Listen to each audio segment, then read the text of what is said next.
Quiero que abras tu Biblia conmigo y quiero hoy darte un breve consejo de la palabra de Dios que se aplica al ministerio. En el libro de Isaías 57:15 tenemos un versículo conocido, pero que contiene claves para nosotros poder experimentar la plenitud de Dios en el llamado. Y dice así, ahí en sus asientos está bien, amados, Isaías 57:15, dice: porque así dijo el santo y sublime. Fíjate que está hablando de algo muy alto, la majestad de Dios, algo inalcanzable para el humano si no fuera por Cristo Jesús, que nos abrió la puerta al Señor, al Padre. Dice: el que habita en la eternidad, cuyo nombre es el santo. Yo habito en la altura y en la santidad. Visualice esa altura donde nuestro Dios habita. Pero también dice: y con el quebrantado y humilde de espíritu.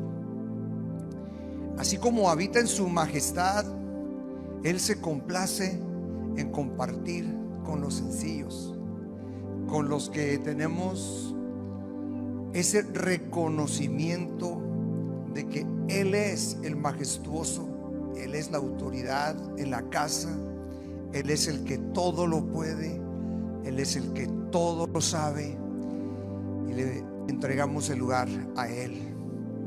Habito en la majestad, en la altura, en la santidad, y con el quebrantado y humilde de espíritu, para hacer vivir el espíritu de los humildes y para vivificar el corazón de los quebrantados.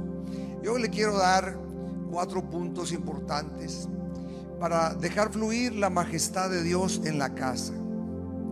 Y tiene que ver con que nosotros no tomemos nada de su gloria y no tomemos nada del control. Tenemos una parte en la administración de lo que Dios nos encargó aquí abajo en la tierra, pero el control verdadero y el gobierno total lo tiene que tener el Señor. Pero ¿cómo aplicamos en la práctica esa sencillez que Él nos pide? ¿Cómo la aprendemos? ¿Cómo la comenzamos a ejercitar? Hay 4 claves que yo quiero platicar contigo. Tiene que ver con que tú y yo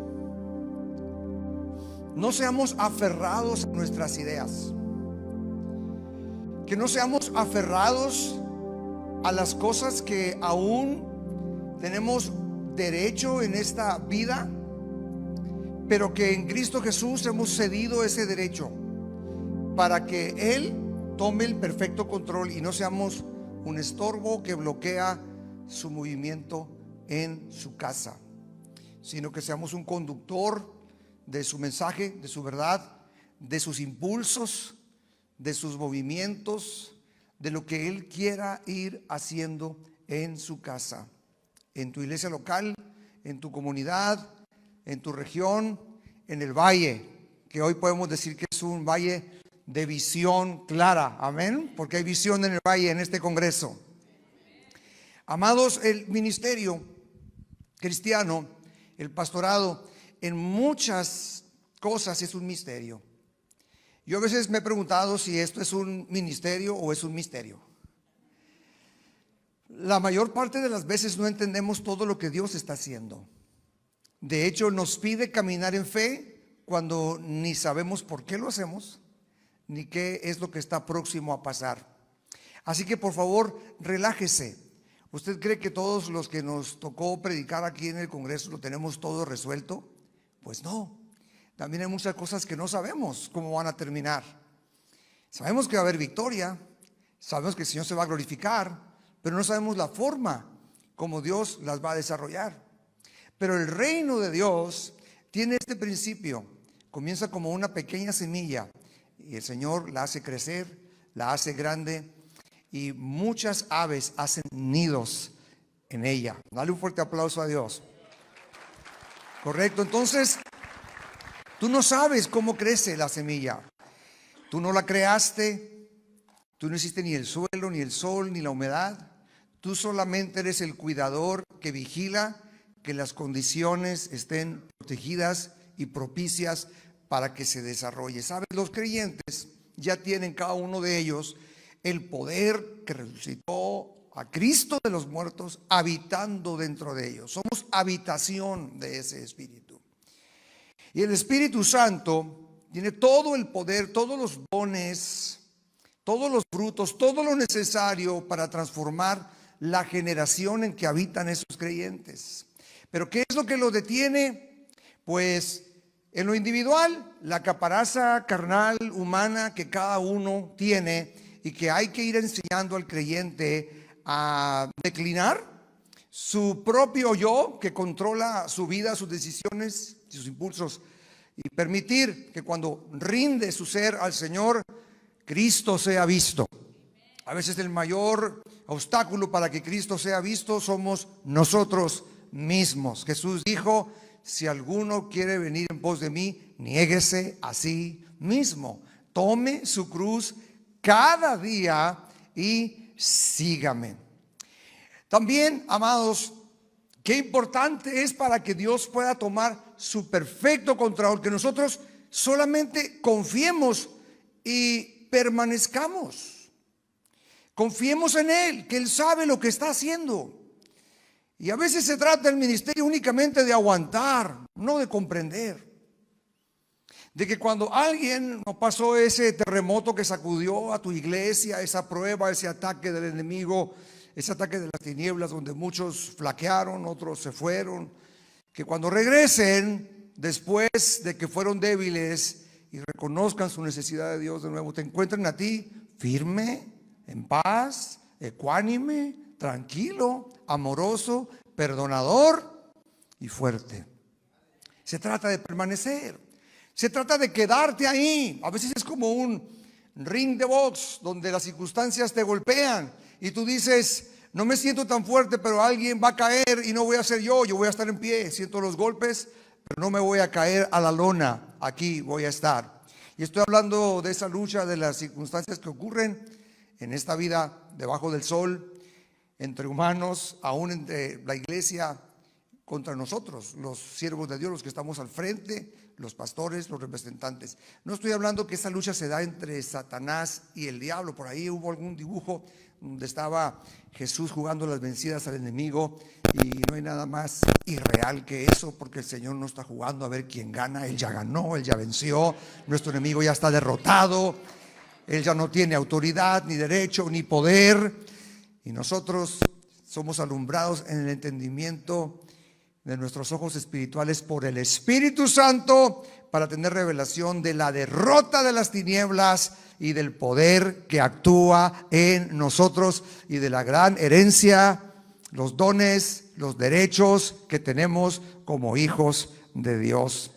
Entonces, en ese sentido, no estamos peleando en un terreno parejo, estamos peleando una batalla que sabemos que el vencedor ya venció y quiere disfrutar su victoria en nuestras manos, porque se place Él en su victoria, pero se place con los que reconocemos en sencillez, en humildad, en reconocimiento su victoria en nosotros. Él habita en las alturas, en la majestad, pero también con el humilde de espíritu y el quebrantado.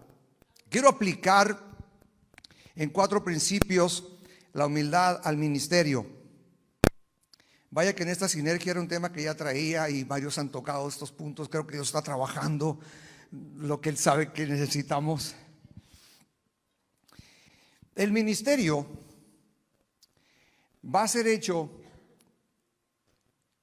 no en tu diseño, sino en el diseño de Dios. Cede tu diseño, cede tus anhelos y planes. Decía el apóstol Pablo en Romanos 9:3: porque yo deseara yo mismo ser anatema, separado de Cristo por amor a mis hermanos, los que son mis parientes según la carne. Él sentía una carga enorme por el pueblo judío, pero el Señor lo llamó a enfocarse mayormente en los gentiles. La humildad tiene que ver que yo le diga a Dios: yo tengo esta idea y me cuesta obedecer tu idea, pero sería arrogancia que yo pelee contra ti, porque tú sí sabes los planes mejores. No me parecerán los más cómodos, no me parecerán los más lógicos, pero mi papel es humillarme delante de tu autoridad, arrodillarme y adorarte, Señor. No se haga mi diseño, sino tu diseño para mi vida. Entonces es lo que Dios te asigna donde eres fuerte. Puedes asistir a muchos cursos de hacer crecer tu ministerio en 5 pasos o en 10 proyectos, pero mientras tú no estés ubicado en la asignación que Dios pensó para ti, vas a estar peleando contra la corriente.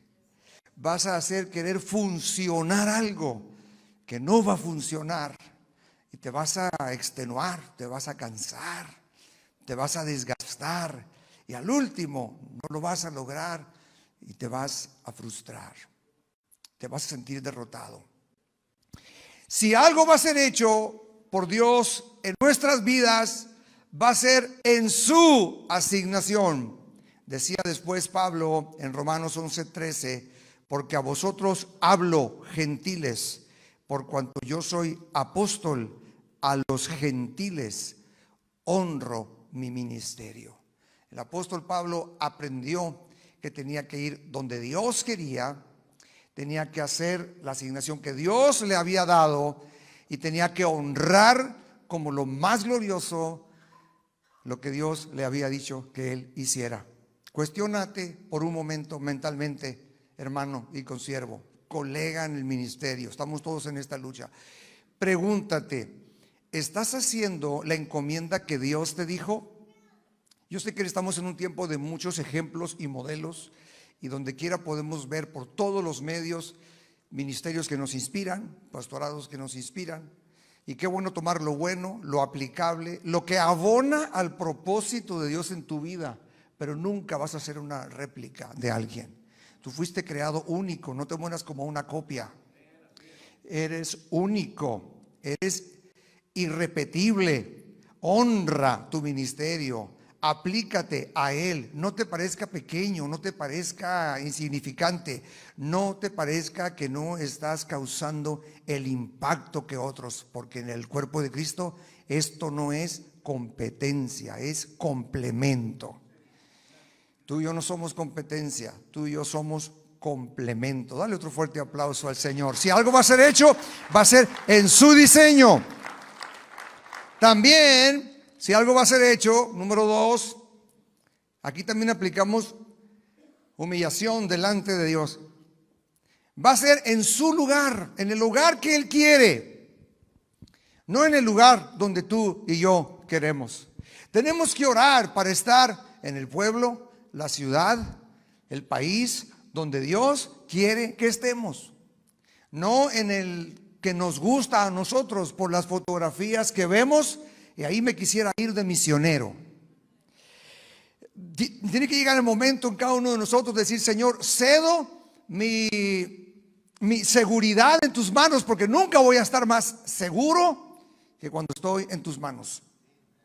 Tuve la experiencia de estar haciendo una boda en la República de Haití hace algunos años, y le había prometido a un amigo, un discípulo nuestro que está allá, que yo lo iba a ir a casar. Iba a ir un compañero mío en el ministerio de Costa Rica, pues él se enfermó, no pudo ir, así que yo me fui solo. Llegué a la República Dominicana, donde lo recogí. Nos fuimos en un camión de la parte sur hasta Dajabón, la parte norte de República Dominicana, y cruzamos por el río Masacre. Pues ese río tiene un puente que se llama el Puente Masacre. Ahí nos asaltaron, y cuando nos asaltaron allí, el muchacho que yo iba a casar, que con muchos sacrificios había juntado por años $2,000 para su boda, y que se iba a casar en Haití, y que le robaron todo, su cartera. Y cuando vimos ahí entre la gente en el puente que íbamos pasando, es como un mercado que está de un lado y al otro lado, en los dos países que conecta el puente, y que yo vi que traía mi pasaporte en su mano y me dice, líder, me dice de cariño, ¿qué hago? Y le digo, síguelo, que siguiera al muchacho que le robó la cartera. Primero le había jalado la mochila. Cuando él hizo esto, otro muchacho le quitó la cartera. Y hay una mafia que controla a los que ven turistas y los roban. Y solo vi que traía mi pasaporte mexicano porque íbamos a pasar a Haití. Y agarré el pasaporte. ¡Dámelo! Y me regresé a República Dominicana solo, no conocía a nadie. Y ahí llegué respirando con mucho trabajo a las oficinas de migración, y ahí me quedé esperándolo varias horas. Yo le dije a Dios, ya no quiero ir a casar a este muchacho a Haití, aunque regrese con su dinero y localicen a la persona.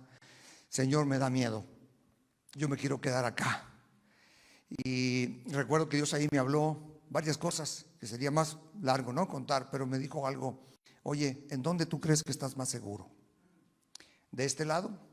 Yo dije, Señor, pues en mi casa. ¿Tú te sientes más seguro en tu casa en México? Y fíjate lo que sentí de parte de Dios. Estás más seguro dentro de mi voluntad, aunque estés en medio de una guerra, que en tu casa o rodeado de rejas si estás fuera de mi voluntad. ¿Dónde estás ubicado? Tiene mucho que ver, porque el que nos mueve a nosotros es el Señor.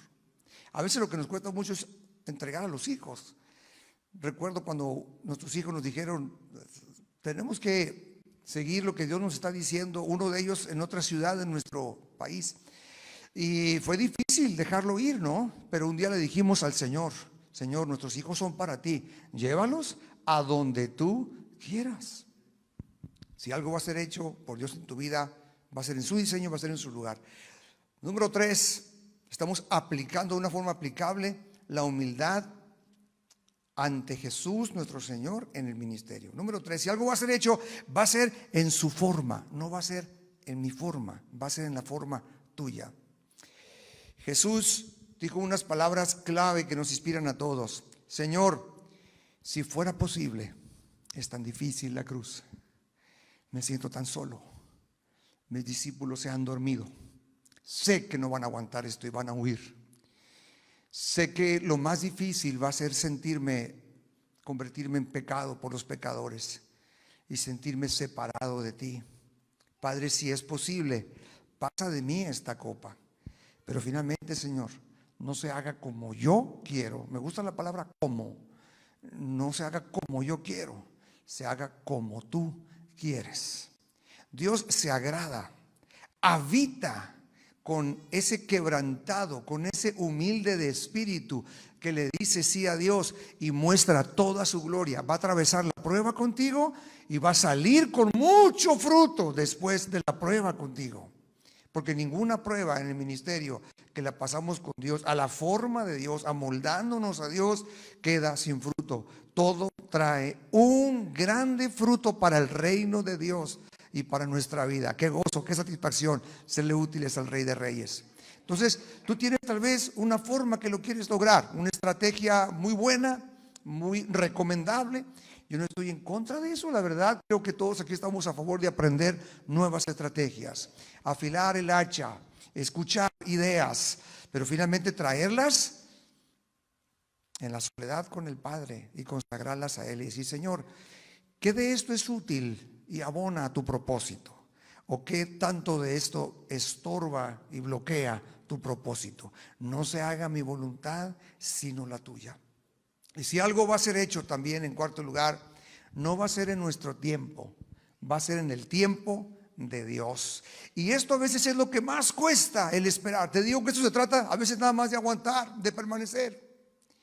Algunos en la iglesia se quedan, otros se van, otros regresan, otros no vuelven, pero tú tienes que estar allí con el rostro sonriente, feliz, amable, sabiendo a quién le sirves. Tú y yo no servimos por la sonrisa de las personas. Hay domingos que todos sonríen contigo en la predicación.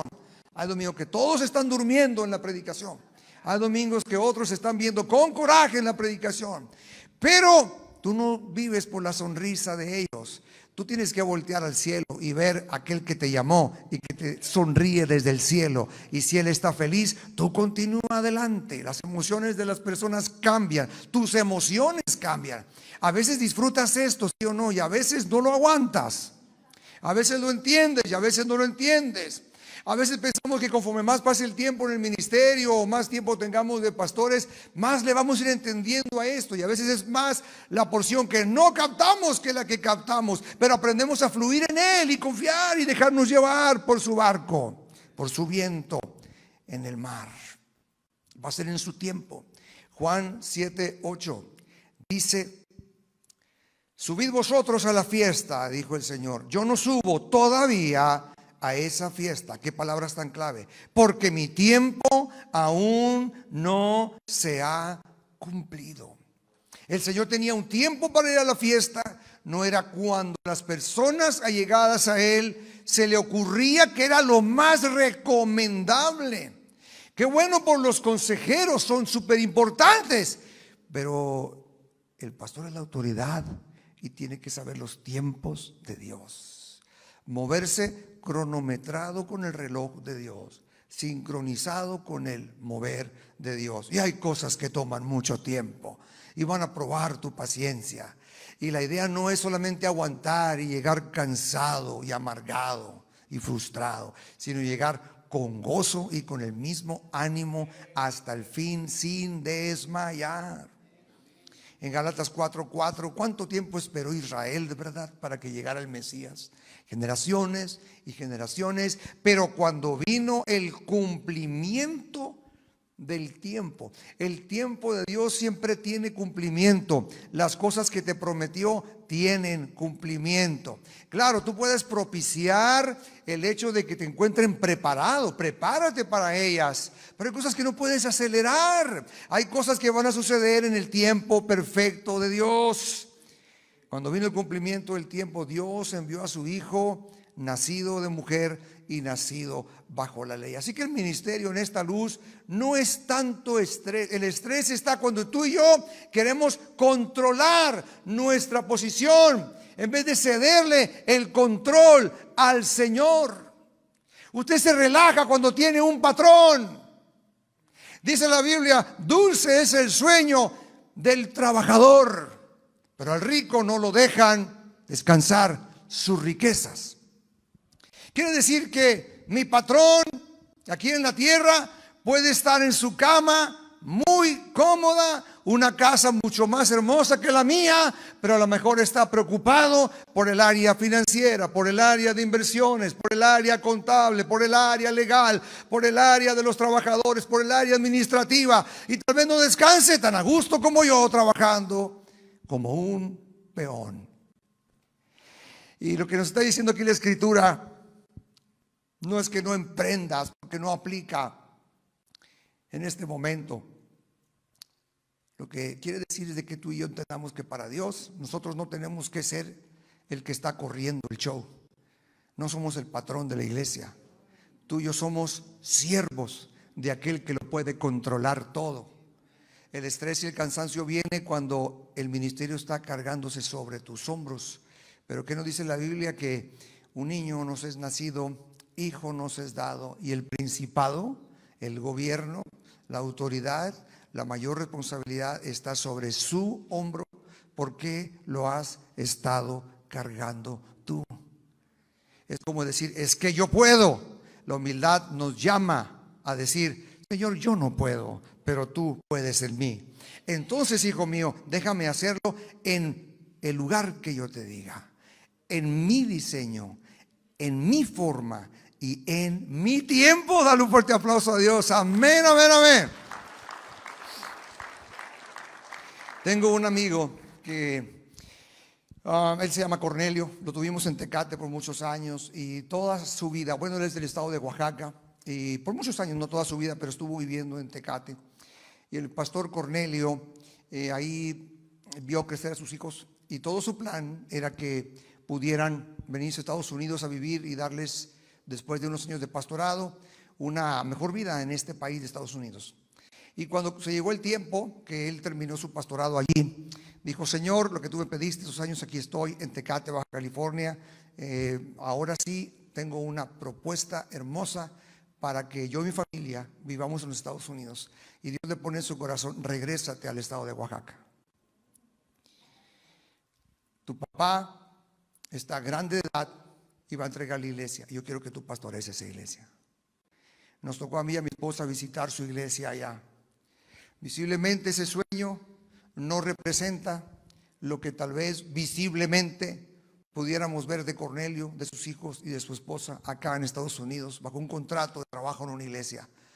Pero ver el gozo en su corazón, que está en el centro de la voluntad de Dios, no se compara con nada. ¿Dónde estás más seguro? ¿En qué país? ¿En qué lugar te sientes más bendecido? Cuando volteas a orar y que ves la sonrisa de Jesús, que estás en su lugar, en su asignación, o en el don que Él quiere que tú ejerzas, en su forma y en su tiempo, tú experimentas la paz que sobrepasa todo entendimiento, porque ya no le quitas fracciones del señorío a tu Señor, que en primer lugar no es posible, es una lucha, pero reconoces que el Señor es Él. Mire, no se aferre a sus tiempos, no se aferre a su propio diseño o asignación, no se aferre a sus propias formas, ni se aferre a sus momentos y sus calendarios. La palabra de Dios nos da el ejemplo de Jesús. Y Jesús, en Filipenses capítulo 2, versículo 5 al 8, nos muestra que todo lo que involucró la conquista de la humanidad a través de la redención por el sacrificio sustitutorio que hizo en la cruz fue a través de no aferrarse, sino someterse al plan del Padre.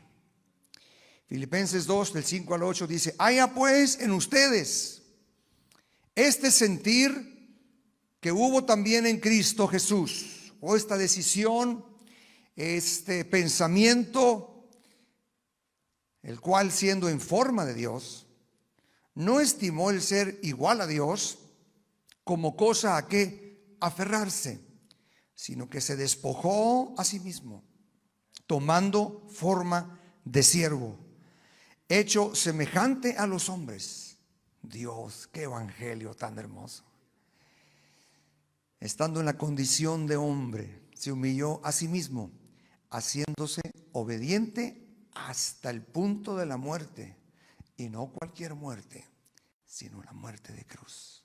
Por lo cual Dios le exaltó hasta lo sumo y le dio un nombre que es sobre todo nombre, para que en el nombre de Jesucristo se doble toda rodilla de los que están en el cielo, en la tierra y debajo de la tierra, y toda lengua confiese que Jesucristo es el Señor. El Padre ya tiene un plan perfecto para tu vida, para tu futuro, para tu iglesia, para tu región.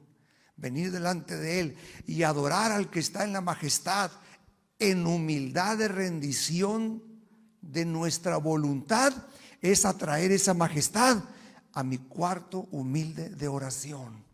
Su majestad allá, y su majestad manifiesta cuando dejo que su gobierno entre a mi vida. Dale un fuerte aplauso al Cordero de Dios. Quiero terminar con esto.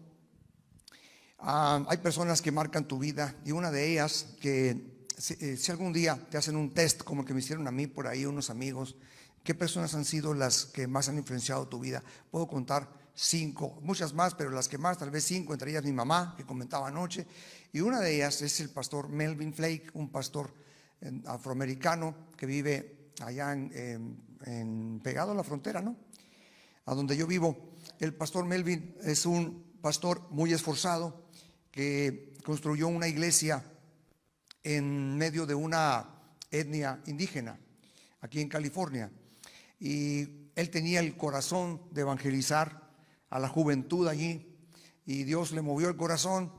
La comunidad de gobierno de la tribu le dijo: aquí no hay un título de propiedad. Usted puede construir donde le demos permiso, pero esto sigue siendo de la tribu. Mientras usted esté en compliance o pues en buena aveniencia con nosotros, usted puede hacer uso de eso, pero en un momento dado lo puede perder. Él como quiera lo construyó con sus recursos que él consiguió. Él es muy buen constructor de madera y hizo un templo muy bonito. Me tocó predicar allí. Una de las personas habitantes de la tribu que tenía un problemita de sus facultades mentales quemó la iglesia hasta abajo. Y él habló con los jefes de la tribu si podían pues resarcir ese daño, reponer los materiales. Dijeron: no se puede, usted tiene permiso de predicar aquí, pero usted no cuenta con nuestro apoyo económico para eso. Entonces lo que él hizo, yo pensé que se iba a rendir. ¿Sabes por qué? Porque le ha costado mucho el ministerio a mi amigo Melvin. Él ha sido operado de la cintura 3 veces, usa un bastón. 3 veces la cintura se le ha descompuesto, le meten una de plástico y luego se le desgasta y le meten otra. Él está encorvado, a él le cuesta levantarse, le cuesta caminar, le cuesta llegar hasta la iglesia en su vehículo, subirse al vehículo. Y aún así él siguió predicando. Y cuando yo lo miré la última vez, le digo: ¿y tu iglesia? La estoy edificando de puro fierro por si me la vuelven a quemar. Los fierros van a estar ahí para que los vuelva a tapar y voy a seguir predicando. Esas personas yo las tomo como inspiración, porque en el ministerio a veces va a haber cosas que te van a hacer pensar rendirte, y Dios no quiere que te rindas. Y esto me trajo a memoria lo que todos sabemos de la historia de aquel gran misionero inglés William Carey, que estuvo en la India y que Dios le puso la pasión por traducir la Biblia a los idiomas del país. Si usted ha leído la historia, él montó un equipo de amigos, comenzó a aprender los idiomas, comenzaron a traducir porciones del Nuevo Testamento, y los años de trabajo dieron mucho fruto. Y esa imprenta tenía valiosas piezas de traducción a los idiomas de la India. Y una noche se quema toda la imprenta. Y lo que él y su equipo hicieron después de llorar, de ver años de esfuerzo hacerse cenizas en una sola noche, planificaron cómo la iban a volver a comenzar. Pero esta noticia corrió por todo el mundo y muchos nuevos amigos comenzaron a aportar dinero para que a la siguiente etapa de la imprenta para publicar la palabra de Dios fuera mucho más grande, mucho más extensa y mucho más fuerte. Algo así le sucedió a un Jeremías. Quiero que leas conmigo, por favor, Jeremías capítulo 36, y con esto quiero terminar. No le crean mucho a los predicadores cuando dicen ya mero termino, porque a veces no es cierto. Le seguimos un poco más. Jeremías 36, 27. ¿Y cuántas veces tú te has sentido rendir? ¿Y cuántas veces has pensado que todo está recayendo en tus hombros? Jeremías capítulo 36, ¿lo tienes ahí? Vamos a leer solo algunos versículos cuando también a Jeremías le quemaron el rollo de todas sus profecías. Mi esposa y yo recibimos un llamado cuando estábamos recién casados a ser pastores y fundar iglesias. Habíamos fundado una y la habíamos entregado al ministerio donde antes trabajábamos, pero cuando comenzamos con nuestra iglesia, Dios nos dijo que de esa iglesia pudiéramos duplicar una más en otra colonia de nuestra ciudad y enseñarle cómo esa iglesia podía duplicar otra mientras nosotros duplicábamos otra, y pasar las mismas bases de multiplicación que se reducen en una palabra: amar a la gente. Por amor haces sacrificios, por amor te esfuerzas el doble, por amor haces un culto aquí el domingo y en la tarde lo haces en otra parte, porque hay otras almas allá que puedes alcanzar. Por amor vas extendiendo todo, solamente Dios te pide hazlo al doble. Y lo fuimos duplicando, lo fuimos haciendo, y la red se comenzó a multiplicar. Después de nuestros hijos espirituales, otros más allá. Y ahora contamos con todas estas iglesias que tenemos trabajando y alimentando, porque no solamente que las abrimos, tenemos un sistema de mantener a nuestros líderes siempre con palabra fresca, conexión, un sentimiento de familia, respeto mutuo, conexión, discipulado constante. Pero sabes una cosa, las primeras 4 iglesias que la pastora Chile y yo fundamos, alguien nos las quitó. Cuando nos quitaron la primera, con terreno y con congregación, y un día llegamos y eso fue el enemigo, no fue la gente, fue el enemigo, y estaban en contra de nosotros. Ya no van a entrar aquí, pastores, pero estamos con un proyecto. No, ya, esto ya es de nosotros. Aprendimos a poner todo en papeles legales y cuidar los terrenos. Aún así, la segunda vez perdimos templo y congregación. Las 4 primeras congregaciones las perdimos con todo y todo, y teníamos que volver a empezar. Pero no les voy a negar que hubo momentos en los cuales yo dije: Señor, esto es muy cansado, porque veo a esos hermanos en Cristo, Señor, y no me dan ganas de que tú los bendigas. Me voy a gozar cuando yo vea que un rayo de tu presencia los parta, Señor.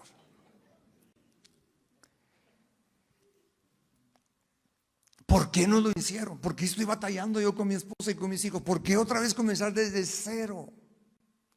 ¿Por qué otra vez quedarnos sin nada? Porque no eran las personas.